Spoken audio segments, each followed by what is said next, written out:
problem is really about knowing your properties. And there's two things that I'm going to tell you. Don't question them, just try to memorize them for this test. First is this. If I have something within a parentheses, so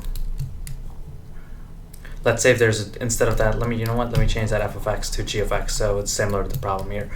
Now over here in this problem, I have g of x minus 1, right? That's saying f of x equals g of x minus 1. If I have something on the outside, and by the outside I mean the g of x outside of the g of x minus 1, all this is saying is the graph moves down 1.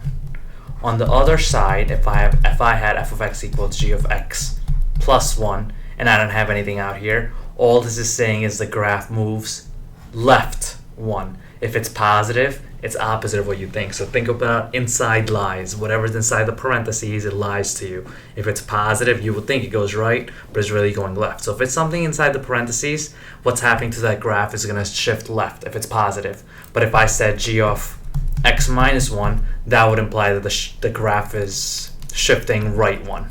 Make sense? So keep that in mind. Inside lies, and if it's to the inside, it's shifting left or right. But if it's on the outside, like in this case it is, what this is saying is the graph of g of x is shifting down 1. Okay? Just memorize those two facts and you'll be fine for this test. I want to keep it simple.